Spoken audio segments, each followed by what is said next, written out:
Hello students, welcome back to our channel. मैं हूं सुदर्शन माली और आप देख रहे हो मैथ्स माली ये यूट्यूब चैनल। आज की वीडियो में हम कवर करने वाले हैं 10th स्टैंडर्ड अलजेब्रा का जो प्रैक्टिस सेट 1.3 है। इसके सारे क्वेश्चंस आज हम कवर करेंगे और ये क्वेश्चंस आपको सॉल्व करना है क्रैमर्स रूल का यूज करके। ओके, कैसे सॉल्व करना है? Cramer's rule. तो अभी ये क्रैमर्स रूल क्या है ये जानने से पहले हम क्रैमर्स रूल में हमें कौन सी चीजें लगने वाली है उसके बारे में पहले डिस्कस कर लेते हैं। सबसे पहले हमें पढ़ना है डिटर्मिनेंट। डिटर्मिनेंट क्या होता है? अगर मेरे पास कोई भी फोर क्वांटिटीज है, जैसे कि ए बी सी और डी, ये चार क्वांटिटीज हैं और इन चारों क्वांटिटीज को अगर मैंने टू रोज और टू कॉलम्स के अंदर ऐसे हॉरिजॉन्टली और वर्टिकली अरेंज किया between the two vertical lines, तो इसको हम बोलेंगे डिटर्मिनेंट। ओके, तो इसमें ये फर्स्ट क्वांटिटी, ये सेकंड क्वांटिटी, ये थर्ड क्वांटिटी एंड ये फोर क्वांटिटी। ये अपॉन में नहीं, बहुत से बच्चे इसको लिखते समय ऐसा कंसिडर करते कि ये ए अपॉन सी है, ये अपॉन नहीं है, ये चारों अलग अलग इंडिविजुअल क्वांटिटीज है। ओके, अभी ये जो डिटर्मिनेंट है, ये डिटर्मिनेंट के अंदर टू रोज, रोज हॉरिजॉन्टल होती है और कॉलम वर्टिकल्स होते हैं। तो यहाँ पे टू रोज है, इसको मैं R1 कंसिडर करता हूँ, इसको R2 कंसिडर करता हूँ। ये C1 है और ये C2। C1 मतलब column one column to, R1 मतलब रो वन रो टू। तो इसमें टू रोज और टू कॉलम्स है, तो इसीलिए इसकी जो डिग्री होगी ये डिग्री होगी डिटर्मिनेंट की टू। ध्यान में रखो, बहुत ही इंपॉर्टेंट सेंटेंस है ये। बहुत से बच्चे ये सेंटेंस को मिस करते हैं, इग्नोर करते हैं। तो आपको ये बात ध्यान में रखना है कि अगर किसी भी डिटर्मिनेंट के अंदर टू रोज और टू कॉलम्स होंगे तो उसकी डिग्री कितनी होती है? टू होती है। ओके, तो अभी डिटर्मिनेंट सॉल्व किस तरीके से किया जाता है? जैसे कि मेरे पास अगर एक डिटर्मिनेंट है ए बी सी और डी, तो इसको सॉल्व करने के लिए हमें क्या करना होता है? क्रॉस मल्टीप्लीकेशन करना पड़ता है। तो फर्स्ट क्वांटिटी और लास्ट क्वांटिटी इन दोनों का प्रोडक्ट करना है, बीच में हमेशा सब्ट्रैक्शन का साइन देना है, और थर्ड क्वांटिटी और सेकेंड क्वांटिटी का प्रोडक्ट। इस तरीके से इसकी वैल्यू फाइंड की जाती है और इसको बोला जाता है डिटर्मिनेंट। डिटर्मिनेंट को किसी भी एक कैपिटल अल्फाबेट से हम रिप्रेजेंट करेंगे। तो ये था छोटा सा कंसेप्ट जो आपको क्रैमर्स रूल सॉल्व करने के लिए लगने वाला है। अभी क्रैमर्स रूल में आपको इसी तरीके से टोटल थ्री डिटर्मिनेंट फाइंड करने पड़ते हैं। तो वो कौन से डिटर्मिनेंट है? पहला होता है डी, दूसरी वैल्यू फाइंड करना पड़ता है आपको डीएक्स की, और थर्ड वैल्यू फाइंड करनी पड़ती है डीवाई की। तो ये डिटर्मिनेंट किस तरीके से फाइंड किया जाता है? तो डी फाइंड करने के लिए आपको A1 A2 B1 B2 इस तरीके से क्वांटिटीज को अरेंज अरेंज करना पड़ता है। A1 A2 B1 B2 क्या है? ये कोएफिशिएंट्स होते हैं। अभी इनको किस तरीके से यूज करना है ये मैं आगे आपको एग्जांपल लेके समझाऊंगा। अभी आप फिलहाल इतना ध्यान में रखो कि डी हमेशा A1 A2 B1 B2 इस तरीके से अरेंज किया जाता है। ये अपॉन में नहीं है, फिर से एक बार बताता हूं मैं कि A1 A2 ये अपॉन में नहीं है, A1 अलग क्वांटिटी है, A2 अलग क्वांटिटी है। वैसे ही अभी dx, dx किस तरीके से फाइंड किया जाता है? C1 C2 B1 B2। ये dx फाइंड करने का फॉर्मूला है, इसको फॉर्मूला भी बोल सकते हैं हम। और dy फाइंड करने का फॉर्मूला क्या है? A1 A2 C1 C2। इस तरीके से dy फाइंड किया जाता है। तो ये तीन डिटर्मिनेंट्स फाइंड करने के बाद अगर मुझे x फाइंड करना है तो मैं dx को d से डिवाइड करूंगा। मतलब यहाँ पे ये जो डिटर्मिनेंट है इसकी जो भी वैल्यू आएगी इसको मैं d के वैल्यू से डिवाइड करूंगा। और y कोऑर्डिनेट फाइंड करने के लिए हम dy अपॉन d करेंगे। ओके, तो यहाँ पे जो थर्ड वाला जो डिटर्मिनेंट होगा इसको आपको डी से डिवाइड करना है। और बहुत से एग्जाम्पल में आपको ये देखने को मिलेगा कि ये जो dx और dy जो होता है, dx और dy जनरली d के वैल्यू से डिविजिबल होते हैं। जनरली बोल रहा हूं मैं, 100% डिविजिबल होंगे इसकी गारंटी कम है, लेकिन ऑलमोस्ट 90 to 95% या फिर 99% भी बोल सकते हैं हम। ऑलमोस्ट ये जो ऊपर वाला जो नंबर है ये d से डिविजिबल होता है। तो चलो फिर अभी हम देखते हैं एग्जाम्पल किस तरीके से इसको सॉल्व किया जाता है। हमारा प्रैक्टिस सेट है 1.3। देखो बच्चों, ये कुछ वीडियोस है, अभी जब तक नेटवर्क का कुछ इशू चल रहा है मेरा यहाँ पे, तो हम क्या करेंगे, जस्ट मिनट, हम क्या करेंगे अभी जब तक नेटवर्क का इशू आ रहा है तब तक हम ऑफलाइन में वीडियोस अपलोड करूंगा, लेकिन जैसे ही ये इशू क्लियर हो जाएगा मैं आपके लाइव सेशंस लेने वाला हूं, ताकि आपके जो भी डाउट्स होंगे वो आप इंस्टेंटली मुझे लाइव सेशन में पूछ सकते हो। यूट्यूब पे ये पूरे के पूरे जो वीडियोस है 10th स्टैंडर्ड अलजेब्रा और ज्योमेट्री के, ये आपको फ्री ऑफ कॉस्ट मिलने वाले हैं। पूरे वीडियोस, पूरे क्वेश्चंस के आंसर आपको डिटेल में मैं एक्सप्लेन करके देने वाला हूँ। ओके, अभी चलो देखो डिटर्मिनेंट। पहला क्वेश्चन क्या बोला, ये एक्टिविटी है, 2 मार्क के लिए आ सकती हैं।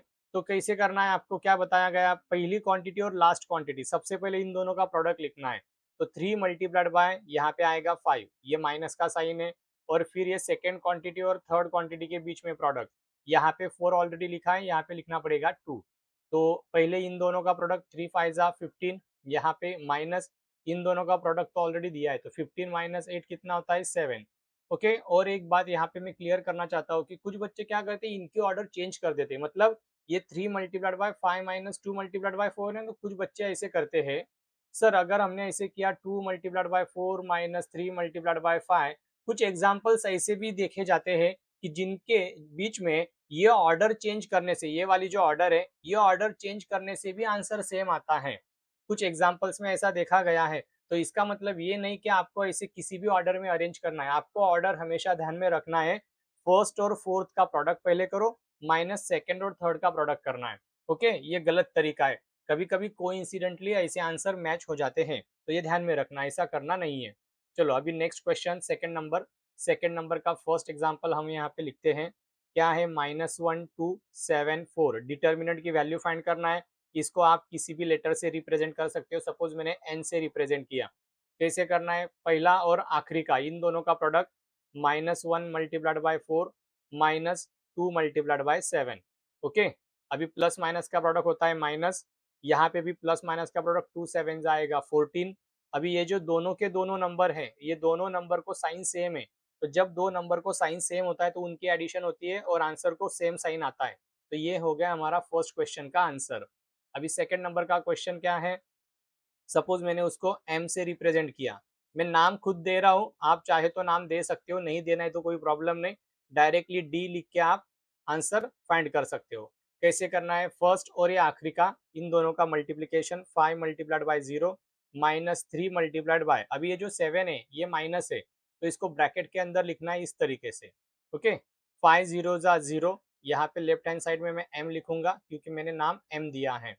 और ये माइनस है और ये माइनस है, माइनस माइनस का प्रोडक्ट हमेशा प्लस आता है, तो 3 7 जा 21, तो m इज इक्वल टू कितना 21। तो ये हो गया सेकेंड नंबर का क्वेश्चन। और अभी इंपॉर्टेंट क्वेश्चन है थर्ड नंबर का, कि जहाँ पे आपको 7/3 ये एक इंडिविजुअल नंबर है, 5/3 ये दूसरा नंबर है, थर्ड नंबर क्या है 3/2 और आगे का नंबर क्या है 1/2। तो अभी ये जो एग्जाम्पल है ये जनरली आपको 2 मार्क्स के लिए आता है, ये वाला। ये जो एग्जाम्पल्स है फर्स्ट और सेकेंड, ये मुझे मेरे हिसाब से ऐसे लगता है कि ये आपको 1 मार्क के लिए आने चाहिए, और अगर 2 मार्क्स के लिए अगर आए तो वेल एंड गुड, कम समय में आपको अच्छे मार्क्स मिल जाएंगे। अभी देखो ये एग्जाम्पल किस तरीके से सॉल्व करना है, मेथड सेम है। इसको सपोज अगर मैंने डी नाम दिया तो कोई प्रॉब्लम नहीं रहेगा। ओके, मेथड सेम है, सिर्फ यहाँ पे फ्रैक्शन आ गए, तो आपको इनका एडिशन सब्ट्रैक्शन मल्टीप्लिकेशन करते समय फ्रैक्शन का रूल अप्लाई करना पड़ेगा। जैसे कि फर्स्ट और लास्ट, 7/3 मल्टीप्लाइड बाय 1/2 माइनस यहाँ पे इन दोनों का प्रोडक्ट 5/3 मल्टीप्लाइड बाय 3/2। अभी देखो, जब आप फ्रैक्शन की मल्टीप्लिकेशन करते हो तो जरूरी नहीं है कि फ्रैक्शन के डिनोमिनेटर सेम होने चाहिए, डिनोमिनेटर डिफरेंट भी होंगे तो मल्टीप्लिकेशन होती है। कैसे, ऊपर वाले का मल्टीप्लिकेशन ऊपर करो और नीचे वाले की मल्टीप्लिकेशन नीचे करो, मतलब 7 मल्टीप्लाइड बाय 1 ऊपर होगा 7 और 3 मल्टीप्लाइड बाय 2 नीचे होगा 6, माइनस यहाँ पे 5 3 जा 15 अपॉन में 6। अभी इन दोनों के बीच में चल रही है सब्ट्रैक्शन, तो दो फ्रैक्शन के बीच में सब्ट्रैक्शन और एडिशन तभी मुमकिन होती है जब डिनोमिनेटर सेम होते हैं। यहाँ पे डिनोमिनेटर सेम है तो मैं डिनोमिनेटर को एज इट इज लिखूंगा 6, और न्यूमरेटर के बीच में जो ऑपरेटर होगा उसके हिसाब से ऑपरेशन परफॉर्म करूंगा। यहाँ पे माइनस है तो 7 माइनस 15 करूंगा, 7 माइनस 15 कितना होगा -8/6। अभी ये जो आंसर निकल के आया है, ये आंसर अगर रिड्यूस होता है तो इसको रिड्यूस कर दो, ये दोनों नंबर 2 से डिविजिबल है तो मैं इसको रिड्यूस करूंगा, -4/3 ये आंसर आएगा। Don't forget to reduce the answer if it is possible. Okay, अगर किसी क्वेश्चन में रिड्यूस हो रहा है तो रिड्यूस करना मत भूलो, वरना एग्जामिनर आपको आधा मार्क देना भूल जाएगा। तो इस तरीके से हमें ये क्वेश्चन सॉल्व करना था। आई होप आपको समझ में आया होगा। तो चलो फिर बढ़ते हैं हम नेक्स्ट क्वेश्चन की तरफ, जहाँ पे आपको एक्चुअल में एग्जाम्पल को सॉल्व करना है बाय यूजिंग क्रैमर्स रूल। अभी मैं जो जो चीजें आपको बताने वाला हूँ ध्यान से सुनो, सारे के सारे एग्जाम्पल सिमिलर है। सिर्फ कुछ एक या दो एग्जाम्पल अगर आपने अच्छे से समझ लिया तो मुझे 100% गारंटी है कि आगे के सारे एग्जाम्पल आप बिना देखे खुद सॉल्व कर सकते हो। तो क्या क्या बता रहा हूँ ध्यान से सुनो सारी चीजें। सबसे पहले आपको जब कभी भी पेपर में क्लियर कट इंस्ट्रक्शन रहेगा बच्चों कि आपको कौन से मेथड से एग्जाम्पल को सॉल्व करना है। अगर ऐसा कोई इंडिकेशन नहीं है, इंस्ट्रक्शन नहीं है कि क्रैमर्स रूल से सॉल्व करो, ग्राफिकल मेथड से सॉल्व करो, तो आपको जो मेथड आसान लगती है वो मेथड से एग्जाम्पल आपको सॉल्व करना है। ओके, तो चलो फिर सबसे पहले मैं क्या करता हूँ, इक्वेशन को 3x minus 4y is equal to 10, ये इक्वेशन लिखा मैंने। और दूसरा इक्वेशन है 4x plus 3y is equal to 5। अभी ये दोनों इक्वेशन लिखने के बाद ये दोनों इक्वेशन इंश्योर करो क्या स्टैंडर्ड फॉर्म में है। स्टैंडर्ड फॉर्म मतलब क्या, वेरिएबल वाली टर्म लेफ्ट हैंड साइड में होनी चाहिए और constant term right hand side में होनी चाहिए। कभी कभी ऐसा भी हो सकता है कि ये constant term left hand side में आएगी और राइट हैंड साइड जीरो होगी। तो आपको ये बात इंश्योर करना है कि दोनों इक्वेशन सेम फॉर्मेट में होने चाहिए। इसका मतलब दोनों equation ax plus B Y is equal to C, या फिर ax plus B Y is equal, sorry यहाँ पे ax plus B Y plus C is equal to zero, और यहाँ पे ax plus B Y is equal to C, इन दोनों में से किसी एक फॉर्मेट में लिखना है। कहने का मतलब ये है कि दोनों इक्वेशन में जो कांस्टेंट टर्म है, ये दोनों इक्वेशन में कांस्टेंट टर्म एक तो लेफ्ट हैंड साइड में होनी चाहिए या फिर एक तो राइट में होनी चाहिए। ऐसा नहीं होना चाहिए कि एक टर्म कांस्टेंट टर्म लेफ्ट में है और दूसरे इक्वेशन की कांस्टेंट टर्म राइट में। ऐसा होगा तो आपका आंसर गलत आएगा। ओके, ये बात ध्यान में रखो। तो ये होने के बाद क्या करेंगे, यहाँ पे हम एक स्टेटमेंट लिखेंगे कंपेयर विथ, क्योंकि आपको यहाँ पे अभी कोएफिशिएंट्स लिखने हैं। कंपेयर किसके साथ करना है, ax plus B Y is equal to, अभी मैंने कांस्टेंट राइट में लिखा है तो मैं यहाँ पे भी कांस्टेंट राइट में ही रखूंगा। भले इक्वेशन में प्लस माइनस कोई भी साइन हो, जनरल पैटर्न में, ये जनरल फॉर्म है लीनियर इक्वेशन का, जनरल फॉर्म में आपको हमेशा प्लस साइन ही देना है। तो अभी क्या करेंगे हम, a1, अभी a1 क्यों लिखा, a का मतलब क्या, x का कोएफिशिएंट, तो यहाँ पे x का कोएफिशिएंट, x के साथ कौन सा नंबर है 3, तो यहाँ पे मैंने 3 लिखा। b1, 1 क्यों लिख रहा हूं मैं, क्योंकि यहाँ पे दो अलग अलग इक्वेशन है, तो इसीलिए a1 मतलब क्या, फर्स्ट इक्वेशन का कोएफिशिएंट, b1 मतलब क्या, पहले इक्वेशन में ये जो y है उसका कोएफिशिएंट, ये क्या है 4। बस बहुत से बच्चे सेम आंसर देते हैं 4, ये 4 नहीं है, इसका कोएफिशिएंट है -4। C1 क्या है, कांस्टेंट टर्म है 10। ओके, अभी इसी तरीके से अभी इसी तरीके से अभी हम क्या करेंगे, सेकेंड इक्वेशन में से A2 क्या है, फर्स्ट का कोएफिशिएंट है 4, B2 क्या है, सेकेंड का कोएफिशिएंट है 3, और C2 क्या है, last term that is constant term. तो ये इस तरीके से आपको पहले कोएफिशिएंट्स को लिख लेना है। फिर उसके बाद क्या करना है, उसके बाद हमें लिखना है डिटर्मिनेंट। स्टार्टिंग में बताया था मैंने, डिटर्मिनेंट डी कैसे फाइंड करते हैं, A1 A2 B1 B2, इस तरीके से A1 लिखा जाता है। सर क्या ये हर सॉल्यूशन में लिखे हम, कोई जरूरत नहीं। एक बार अगर आपको समझ में आ गया कि यहाँ पे आपको कौन से नंबर अरेंज करने हैं, तो आपको ये लिखने की जरूरत नहीं, आप डायरेक्टली कोएफिशिएंट्स लिख सकते हो। ओके ओके, तो अभी देखो A1 क्या है, A1 है 3 और A2 क्या है 4, B1 क्या है -4 और B2 क्या है 3। अभी क्या करेंगे हम, डिटर्मिनेंट को जिस तरीके से सॉल्व करते हैं क्रॉस मल्टीप्लिकेशन करके, वैसा सॉल्व करेंगे। बाकी के सारे जो चीजें अभी हर जगह पे आपको इसी तरीके से सॉल्व करना है। अभी ये 3 मल्टीप्लाइड बाय 3 माइनस, अभी ये -4 मल्टीप्लाइड बाय 4। ओके, समझ में आ रहा है, ऐसी मैं आशा करता हूँ। अगर कोई डाउट होगा तो मुझे कमेंट बॉक्स में जरूर बताना। 3 3 पहले प्रोडक्ट करो 9, ये माइनस है और ये माइनस है, माइनस माइनस का प्रोडक्ट हो जाएगा प्लस, 4 4 कितना 16, तो ये है डी। तो डी की वैल्यू क्या है, तो डी की वैल्यू है 25। ओके, अभी हमें फाइंड करना है डी एक्स। क्या फाइंड करना है, डी एक्स। अभी देखो अल्फाबेटिकल ऑर्डर में जब alphabet A B C D में सबसे पहले एक्स आता है, तो क्या करो, ये जो A1 A2 B1 B2 है ना, इसमें जो पहला कॉलम है ना, तो ये पहला कॉलम को उड़ा दो और वहां पे C1 C2 रिप्लेस करो। इस तरीके से हम लॉजिकली ध्यान में रख सकते हैं कि dx में x पहले आता है तो पहला कॉलम उड़ाओ और उसकी जगह पे क्या लिखो, C1 C2, और B1 B2 तो एज इट इज रहेंगे। ओके, ये B1 B2 है। अभी C1 C2 क्या है, C1 की वैल्यू क्या है, C1 की वैल्यू है 10, और C2 की वैल्यू है 5। B1 की वैल्यू क्या है -4 और B2 की वैल्यू है 3। सिमिलर क्या करेंगे, क्रॉस मल्टीप्लीकेशन, 10 को 3 से मल्टीप्लाई करेंगे, माइनस -4, अभी ये -4 किसका, इसका साइन है, ओके, मल्टीप्लाइड बाय 5। 10 3 जा कितना 30, ये माइनस और ये माइनस प्रोडक्ट हो जाएगा प्लस, 4 5 जा 20। तो dx की वैल्यू क्या आई, तो dx is equal to 20 plus 30 हो जाएगा 50। जैसे कि मैंने स्टार्टिंग में बताया था तुम्हें, d और dx के बीच में क्या होता है, dx जो होता है वो जनरली इसका मल्टीपल होता है। जनरली बोल रहा हूँ मैं, कंपलसरी होगा इसका कोई गारंटी नहीं, हो सकता है नहीं भी हो सकता है। अभी हम फाइंड करेंगे dy। dy मतलब अभी ये सेकंड लास्ट में आता है ना, ये वेरिएबल x के बाद में आता है, सेकंड आता है, तो इसका मतलब क्या, अभी सेकंड कॉलम को रिप्लेस करो, a1 a2 c1 c2। अभी a1 a2 की वैल्यू क्या है 3 और ये 4, अपॉन में नहीं है, फिर से बता रहा हूँ। c1 c2 क्या है 10 5, ओके, क्रॉस मल्टीप्लीकेशन करेंगे, 3 multiplied by 5 minus 10 multiplied by 4। Simplify करेंगे इसको, 3 5 जा 15, 10 4 जा 40। तो डी वाई की वैल्यू क्या है, दोनों की सब्ट्रैक्शन हो जाएगी -25। ओके, अभी देखो, मुझे डी मिल गया है, डी एक्स मिल गया है और डी वाई भी मिल गया है।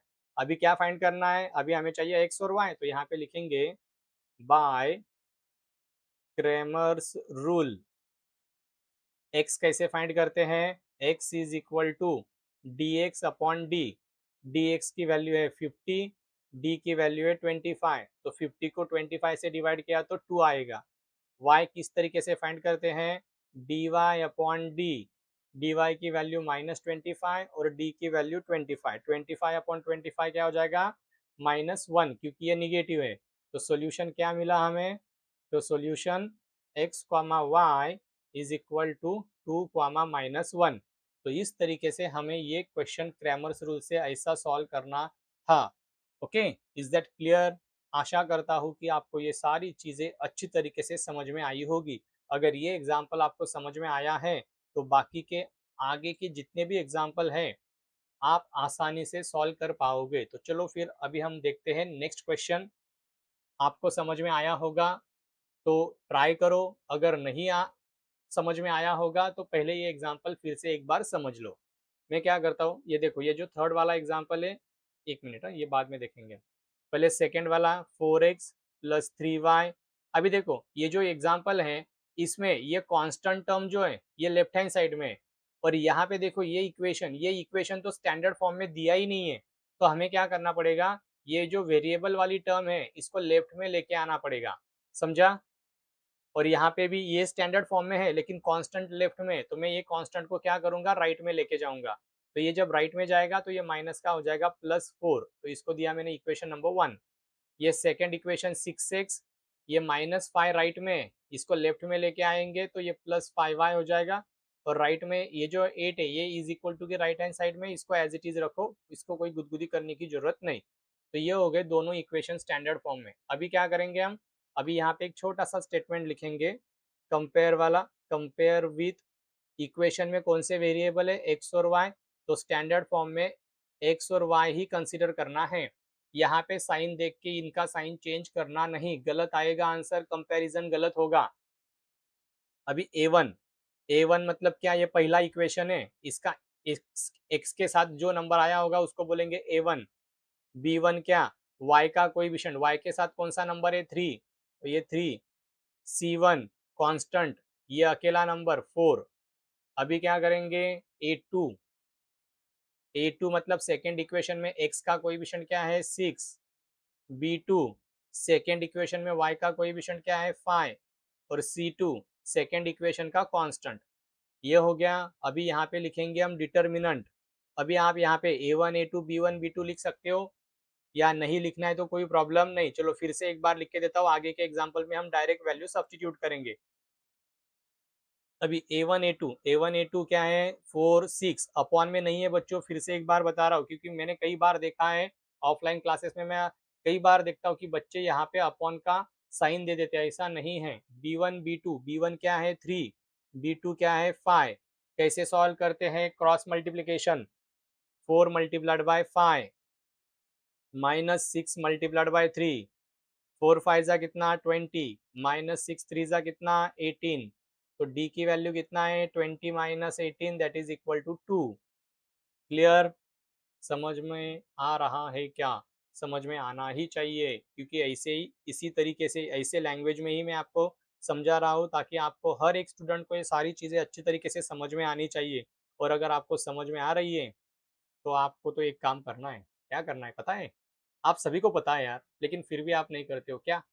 लाइक नहीं करते हो, शेयर नहीं करते हो, अपने दोस्तों के साथ वीडियो को भी शेयर करो, लाइक करो, और कमेंट में बताओ कि आपको किस तरीके से, अगर मेरी टीचिंग अच्छी है तो कमेंट में बताओ मुझे कि कैसी अच्छी है, और अगर आप चाहते हो कि नहीं सर टीचिंग में ये इम्प्रूवमेंट करो, तो मैं वो भी इम्प्रूवमेंट करने की कोशिश करूंगा। ओके, चलो अभी डी एक्स किस तरीके से फाइंड किया जाता है? C1 C2 B1 B2।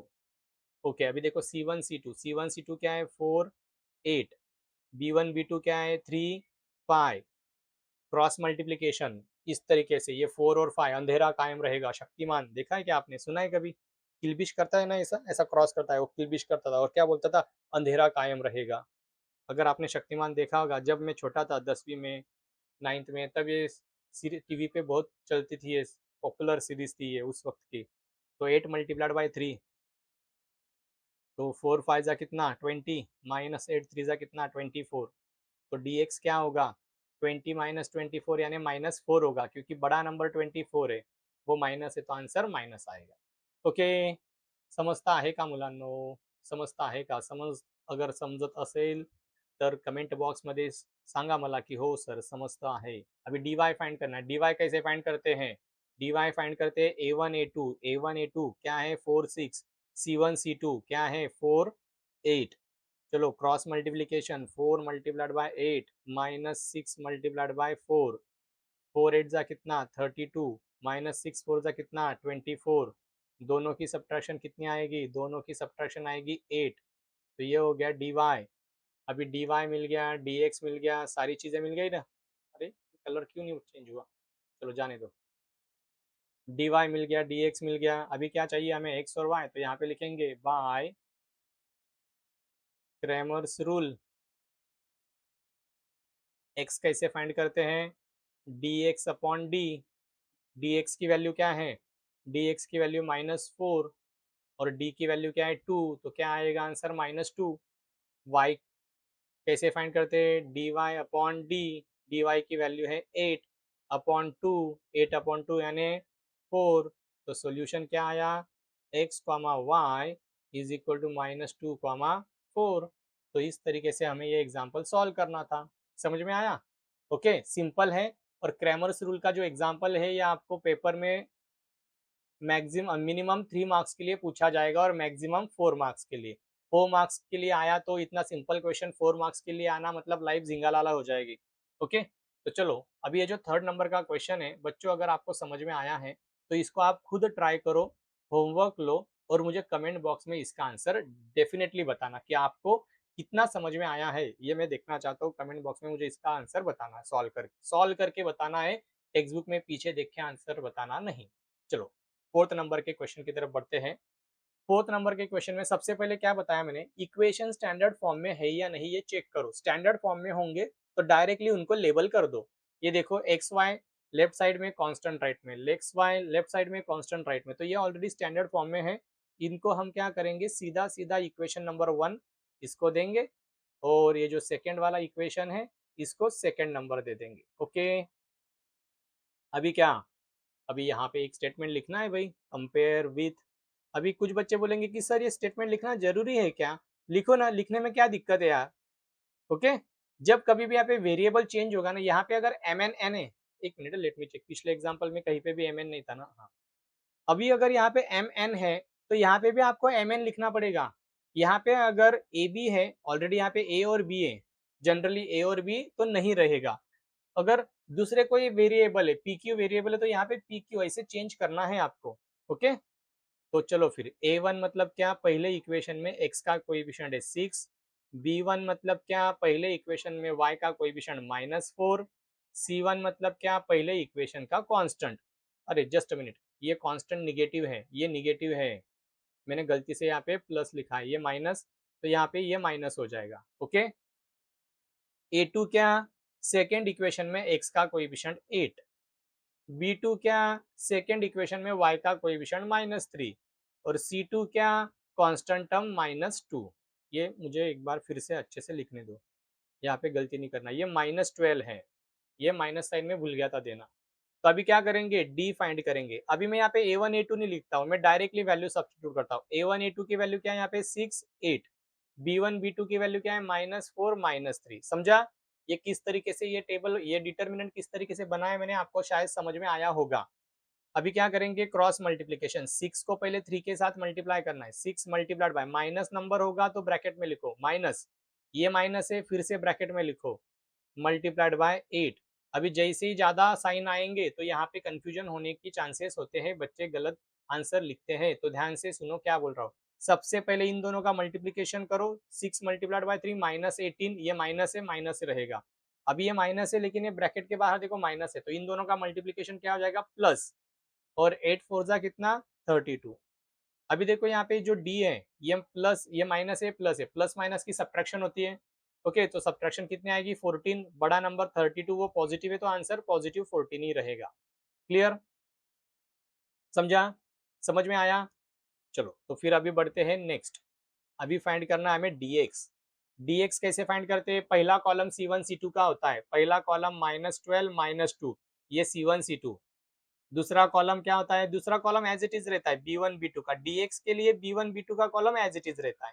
Okay अभी cross multiplication, -12 multiplied by -3, subtraction, फिर -4 मल्टीप्लाइड बाय -2।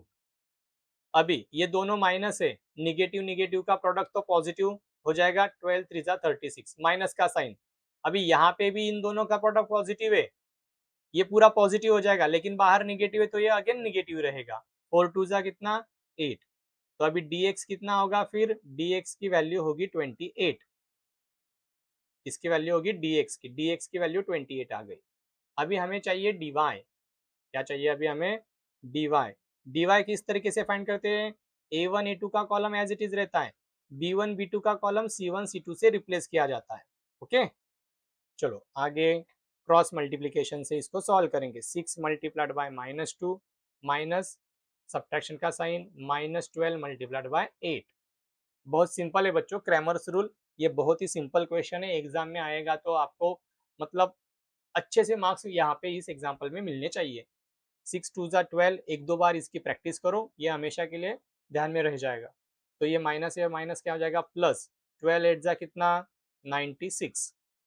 अभी दोनों की सब्ट्रैक्शन करेंगे, दोनों की सब्ट्रैक्शन क्यों, क्योंकि एक नंबर निगेटिव और एक पॉजिटिव है तो सब्ट्रैक्शन होती है ऐसे केस में, तो सब्ट्रैक्शन आएगी 84। तो ये हो गया डी वाई भी, डी एक्स भी मिल गया, डी भी मिल गया और डी वाई भी। अभी क्या चाहिए हमें, एक्स और वाई, तो अभी हम यहाँ पे लिखेंगे बाय क्रैमर्स रूल। एक्स की वैल्यू क्या कहलाएगी, D X upon D. D X क्या है, ये है डी एक्स 28, डी क्या है 14। देखो क्या ये नंबर डिविजिबल आ रहा है, ऑलमोस्ट मैक्सिमम इक्वेशंस में ये डिविजिबल ही रहेगा। रेयर एग्जांपल्स रहेंगे कि शायद ये डिविजिबल नहीं होगा, सिर्फ रिड्यूस फॉर्म में लिखना पड़ेगा। D Y upon D, D Y कितना है 84, 84 को 14 से डिवाइड किया तो क्या आएगा 6। तो क्या सॉल्यूशन आया, तो solution x, y is equal to 2, 6।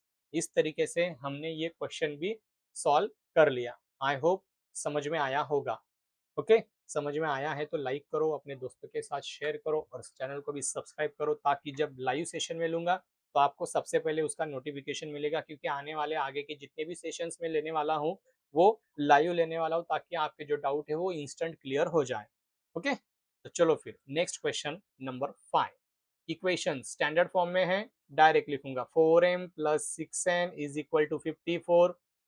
अभी इसको नंबर बाद में देता हूँ, मैं पहले आपको समझा देता हूँ। 3m plus 2n is equal to 28। अभी मुझे एक बात बताओ, ये देखो ये जो 4 है, ये जो 6 है और ये जो 54 है, क्या ये तीनों के तीनों नंबर 2 से डिविजिबल हैं? ये तीनों नंबर 2 से डिविजिबल है तो क्यों ना मैं इसको रिड्यूस कर सकूं, 2 से डिवाइड कर दूं ना मैं। मैंने अगर इसको हर एक को 2 से डिवाइड किया तो यहाँ पे आ जाएगा 2m, इसको 2 से डिवाइड किया तो 3n, इसको डिवाइड किया तो 27। अभी दूंगा मैं इसको इक्वेशन नंबर 1। और ये जो इक्वेशन है सेकंड वाला, क्या ये रिड्यूस हो रहा है? ये रिड्यूस नहीं हो रहा है, ये एज इट इज ही रहेगा। ये है इक्वेशन नंबर 2। अभी देखो यहाँ पे ये एग्जांपल अगर क्रैमर्स रूल वाला नहीं होता तो क्या मुझे यहाँ पे एक चीज समझ में आ रही है? देखो इन दोनों इक्वेशंस में कोएफिशिएंट अदल बदल है, ये अदला बदली वाले एग्जाम्पल हैं। तो ये अदला बदली वाले एग्जाम्पल्स को हम एएसए से सॉल्व करते थे पहले एक्सरसाइज में, लेकिन अभी यहाँ पे आपको क्रैमर्स रूल से सॉल्व करना है, तो इसका अभी यहाँ पे कोई रोल नहीं है। अभी आपके दिमाग में ये सवाल आ रहा होगा कि सर रिड्यूस क्यों किया, ऐसा रखा तो चलता क्या? आपने अगर ये नंबर एज इट इज रखे होते और इसको सॉल्व करते तब भी आपका आंसर सेम ही आता, आंसर में कोई चेंजेस नहीं होते। लेकिन अगर इक्वेशन रिड्यूस हो रहा है तो रिड्यूस कर दो, नंबर छोटे आएंगे, कैलकुलेशन जल्दी होगा, माइंड में हो जाएगा। ओके, तो अभी हम यहाँ पे लिखेंगे कंपेयर। समझा मैंने क्या बोला? क्यों रिड्यूस किया? ताकि छोटे नंबर मिले और कैलकुलेशन आसान हो जाए। कंपेयर विद, अभी देखो मैंने यहाँ पे A M plus B N लिखा है। ऐसा क्यों लिखा? क्योंकि अभी इक्वेशंस में एम और एन वेरिएबल है इसलिए। तो ए वन, पहले इक्वेशन का ए वन है 2, बी वन है 3 और सी वन है 27। ये अभी आपको समझ में आया होगा, तो थोड़ा फास्ट लेता हूँ। ए टू क्या है? सेकेंड इक्वेशन का एम का कोएफिशिएंट। यहाँ पे देखो, ये देखो ए क्या होता है? एम का कोएफिशिएंट। बी क्या होता है? एन का कोएफिशिएंट। तो ये 1 और 2 क्या है? इक्वेशन 1 और 2 के हिसाब से लिखना है। ए टू क्या है? 3, बी टू क्या है? 2, सी टू क्या है? 28। ओके, अभी ये हो गया। अभी क्या करेंगे? अभी डी फाइंड करेंगे। डी क्या होता है? ए वन, ए टू, 2 3 और बी वन क्या है? 3 2। क्रॉस मल्टीप्लीकेशन, 2 मल्टीप्लाइड बाई 2 हो जाएगा, माइनस बाद में फिर 3 मल्टीप्लाइड बाई 3 हो जाएगा। 2 2 जा 4, 3 3 जा 9। तो डी की वैल्यू क्या आई? -5 आ गई, क्योंकि 4 छोटा नंबर है, 9 बड़ा नंबर है। ओके, समझा? समझ में आया क्या? समझ में आना चाहिए, इतना सिंपल सिंपल क्वेश्चंस है। तो अभी चाहिए मुझे dx। dx कैसे फाइंड करते हैं? dx मतलब क्या? c1 c2 b1 b2। c1 c2 कितना है? c1 है 27, c2 है 28। b1 क्या है? 3, b2 क्या है? 2। क्रॉस मल्टीप्लीकेशन है, 27 मल्टीप्लाइड बाय 2। ये इन दोनों का पहले पहले ऐसा मल्टीप्लीकेशन करो, -28 मल्टीप्लाइड बाय 3। ओके, इन दोनों का मल्टीप्लीकेशन हो जाएगा 54, माइनस इन दोनों का मल्टीप्लीकेशन 3 8 जा 24, कैरी 2, 3 2 जा 6 और 2 कितना? 8, 84। क्लियर है क्या बच्चों? समझ में आया क्या? इन दोनों का मल्टीप्लीकेशन 24 कैरी 2, 3 2 जा 6 प्लस 2 कितना? 8। तो अभी dx की वैल्यू क्या है? dx की वैल्यू होगी 30 -30, क्योंकि 84 बड़ा नंबर है। ओके, अभी चाहिए मुझे dy। क्या चाहिए अभी? dy। तो मैं यहाँ पे लिखूंगा dy। dy के लिए क्या होता है? a1 a2 as it is रहता है, सिर्फ b1 b2 को c1 c2 से रिप्लेस करना पड़ता है। 2 multiplied by 28 -3 multiplied by 27। 28 multiplied by 2 56। 27 3 जा, ये कितना हो जाएगा? 9 3 जा 81। एक जस्ट मिनट, 3 7 जा 21, कैरी 2, 3 2 जा 6 और 2 कितना? 81। और dy कितना होगा फिर? अभी इन दोनों की सब्ट्रैक्शन, 11 में से 6 गया, ऐसा आएगा ये 81 माइनस 56, ये बड़ा नंबर है ना, तो 11 में से 6 जाएगा 5 आएगा, कैरी 1, 8 में से 6 जाएगा 2, तो कितना आया? -25। तो ये है dy की वैल्यू। अभी माइनस क्यों आया? क्योंकि 81 निगेटिव नंबर है, बड़ा नंबर है ये, इसीलिए। अभी क्या चाहिए? अभी चाहिए x और y, तो यहाँ पे लिखेंगे बाय क्रैमर्स रूल। x की वैल्यू क्या होगी? x की वैल्यू होगी dx अपॉन डी। x क्या है? -30। d क्या है? -5। निगेटिव निगेटिव की डिवीजन हमेशा पॉजिटिव आती है। y क्या होगा? dy upon D. dy कितना है? -25 अपॉन -5। माइनस माइनस की डिवीजन हमेशा पॉजिटिव होती है। तो सॉल्यूशन क्या आया? x, y is equal to 6, 5। समझा क्या भाई? इस तरीके से सॉल्व करना है। तो ऐसे सिंपल सिंपल क्वेश्चन है, क्रैमर्स रूल बहुत सिंपल एक्सरसाइज है ये, प्रैक्टिस सेट। चलो बढ़ते हैं अभी हमारे the last but not least question की तरफ। ये थोड़ा सा अलग क्वेश्चन है। अभी ये क्वेश्चन को किस तरीके से हम सिंपल करने वाले हैं, देखो। सबसे पहले दोनों इक्वेशन स्टैंडर्ड फॉर्म में है क्या? हाँ, पक्का है, लेकिन सेकेंड इक्वेशन में ये डिनोमिनेटर है, मुझे डिनोमिनेटर नहीं चाहिए सर। मुझे डिनोमिनेटर में अगर कोई नंबर दिखता है ना तो नंबर थोड़ा डरावना दिखता है, इक्वेशन थोड़ा मुझे कॉम्प्लिकेटेड दिखता है, तो फिर कैसे सॉल्व करें? अरे सिंपल है, अगर किसी इक्वेशन में डिनोमिनेटर आता है तो जो डिनोमिनेटर है उसी डिनोमिनेटर से वो पर्टिकुलर इक्वेशन को मल्टीप्लाई कर दो, मतलब डिनोमिनेटर हट जाएगा और जो इक्वेशन है वो इक्वेशन इस तरीके से ऐसा सादा सीधा सादा भोला भाला बन जाएगा। तो चलो फिर कैसे करते हैं देखते हैं। 2x plus 3y is equal to 2, ये तो रेगुलर है, इसको इक्वेशन नंबर 1 दे दूंगा मैं, चाहे तो आप इसको बाद में भी इक्वेशन दे सकते हो। अभी ये x, एक मिनट अभी दे देता हूँ, बाद में फिर से उसको रिकॉल करना पड़ेगा। ओके, अभी ये जो सेकंड इक्वेशन है इसको मैं यहाँ पे नीचे लिखता हूँ, x minus Y upon two is equal to 1/2। अभी ये जो इक्वेशन है ये इक्वेशन के अपॉन में 2 है, मुझे अपॉन में 2 नहीं चाहिए, क्योंकि अपॉन में 2 आएगा तो मेरे कैलकुलेशंस बढ़ेंगे, कॉम्प्लिकेशंस बढ़ेंगे। नहीं सर, मैंने अगर एज इट इज रखा तो मैं इसे भी सॉल्व कर सकता हूँ, आज कुछ तूफानी करेंगे, ऐसा कुछ भी मत करो, इक्वेशन को सिंपल करो। अगर नहीं समझ में आता है ना, अगर आपको कोई डाउट है, मन में कोई डाउट है, नहीं सर मैं तो इसको एज इट इज रखूंगा, इनके कोई भी क्षण फ्रैक्शन में ना तो मैं फ्रैक्शन में लिखूंगा, ऐसे करना नहीं है। जहाँ पे अगर कोई डाउट आता है, जब तक परफेक्शन नहीं आ जाता है तब तक ज्यादा रिस्क मत लो। ओके, तभी हम यहाँ पे क्या करेंगे, मल्टीप्लाई अबव इक्वेशन बाय 2। ये जो पूरा इक्वेशन है ना इसको 2 से मल्टीप्लाई करेंगे। अभी इसको अगर मैंने 2 से मल्टीप्लाई किया तो ये बन जाएगा 2x, इसको 2 से मल्टीप्लाई किया तो ये देखो y अपॉन 2 मल्टीप्लाइड बाय 2, ये 2 टूट जाएगा, क्या बचेगा minus y is equal to, similarly यहाँ पे 1/2 को अगर मैंने 2 से मल्टीप्लाई किया तो 2 2 उड़ जाएगा, बचेगा 1। तो ये है मेरा अभी required second equation, this is my required second equation, this is my first equation. तो इसका मतलब मैं अभी a1 a2 b1 b2 यहाँ से उठाऊंगा, ये वाले इक्वेशन में से और ये वाले इक्वेशन में से। अभी ये इक्वेशन की मुझे कोई जरूरत नहीं। अभी देखो ये इक्वेशन कितना सिंपल दिख रहा है, जरा एकदम सीधा साधा इक्वेशन है, उसको देखने के बाद ही मन में ऐसा ख्याल आएगा कि नहीं सर अभी आप मत सॉल्व करो, मैं खुद ट्राई करता हूँ, ऐसे ही करना है। ओके, तो अभी हम यहाँ पे लिखेंगे कंपेयर विथ, क्योंकि फ्रैक्शन आ गया तो फ्रैक्शन के रूल लगाने पड़ते हैं ना जब एडिशन सब्ट्रैक्शन करते हैं हम तब, तो इसीलिए क्या करो, थोड़ा सिंपल करने की कोशिश करो। तो a1 क्या है, पहले इक्वेशन में x का कोएफिशिएंट है 2, b1 क्या है, पहले इक्वेशन में y का कोएफिशिएंट 3 और c1 क्या है, पहले इक्वेशन का कांस्टेंट। ओके, अभी a2 क्या है, दूसरे इक्वेशन में x का कोएफिशिएंट 2, b2 क्या है, दूसरे इक्वेशन में y का कोएफिशिएंट, सर यहाँ पे तो कोई भी नहीं, तो जिसका कोई नहीं उसका मालिक एक, सबका मालिक एक है, तो यहाँ पे -1, c2 कितना 1। ओके, हो गया तो भाई फिर अभी हमारा ये जो मेन काम है ये तो हो गया ना। सबसे देखो बच्चों, सबसे मोस्ट इंपॉर्टेंट स्टेप ये वाली है, यहाँ पे अगर आपने थोड़ी सी भी गलती कर दी ना तो समझ जाओ चुकीला माफी नाही, नाही म्हणजे नाही। यहाँ पे प्लस का माइनस और माइनस का प्लस कर दिया तो आपके आगे आने वाले सारे वैल्यूज गलत कंसीडर किए जाएंगे, क्योंकि आपका प्रोडक्ट गलत आएगा, एडिशन सब्ट्रैक्शन गलत आएगी। तो इसीलिए ये जो स्टेप है ये द मोस्ट इंपॉर्टेंट स्टेप है, तो यहाँ पे थोड़ा दिमाग शांत रख के सॉल्व करना है। तो अभी हम यहाँ पे लिखेंगे डी, डी कैसे फाइंड करते हैं, a1 a2 b1 b2, तो a1 a2 क्या है 2 2 है, मैं वर्टिकली बात कर रहा हूँ बच्चों, हाँ ये हॉरिजॉन्टली नहीं, ऐसे नहीं बोल रहा हूँ मैं a1 b1 a2 b2, मैं वर्टिकली बात कर रहा हूँ।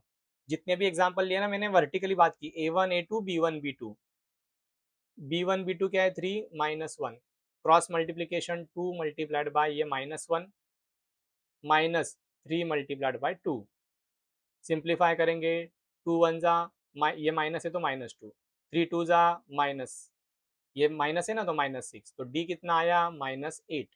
दोनों निगेटिव नंबर है, तो जब निगेटिव नंबर होते हैं तो एडिशन भी निगेटिव ही आती है। अभी चाहिए मुझे dx, dx कैसे फाइंड करते हैं, c1 c2, c1 c2 क्या है 2 1, फिर b1 b2 क्या है 3 -1, cross multiplication again 2 multiplied by -1, समझ में आया क्या, समझ में आया क्या, -3 मल्टीप्लाइड बाय 1, अभी इन दोनों का मल्टीप्लीकेशन अगेन -2, इन दोनों का मल्टीप्लीकेशन -3, तो क्या आंसर आया -8।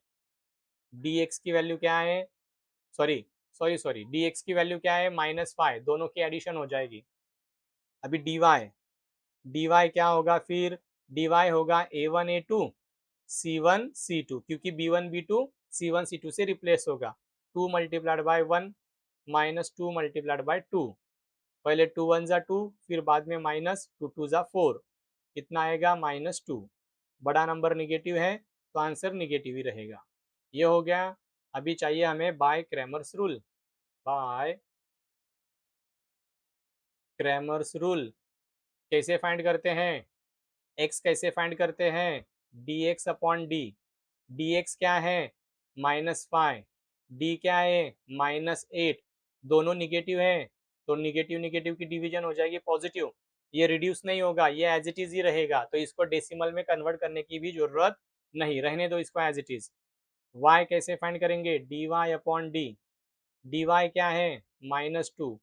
डी क्या है? -8। इन दोनों की डिवीजन भी पॉजिटिव आ जाएगी क्योंकि दोनों निगेटिव है, लेकिन रिड्यूस हो रहे हैं, ये 2 से और ये भी 2 से, तो 2 1 जा 2, 2 4 जा 8। तो यहाँ पे हो गया हमारा एक्सरसाइज भी खत्म और ये क्वेश्चन का सोल्यूशन भी खत्म।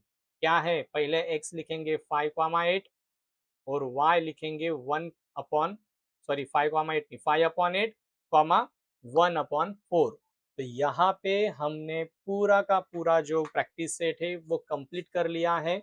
आशा करता हूँ कि आपको समझ में आया होगा, और अगर समझ में आया है बच्चों, देखो समझ में आना और खुद एग्जाम्पल सॉल्व करना, इसमें बहुत फर्क है। तो आपको क्या करना है, अगर समझ में आया है तो आप वीडियो को पॉज कर दो, नोटबुक निकालो और इन 6 एग्जाम्पल में से कोई भी 1 या 2 एग्जाम्पल उठा के उनको खुद बिना देखे सॉल्व करने की प्रैक्टिस करो। अगर सोल्यूशन करेक्ट आया तो डबल लाइक, इसका मतलब आपका ये कंसेप्ट कंप्लीटली क्लियर हो गया है। आपको इसको जस्ट टाइम टू टाइम क्या करना है, रिवाइज करना है। तो चलो फिर यहाँ पे रुकते हैं, मिलते हैं हम नेक्स्ट वीडियो में। तब तक keep learning, keep growing. Tata bye bye, see you.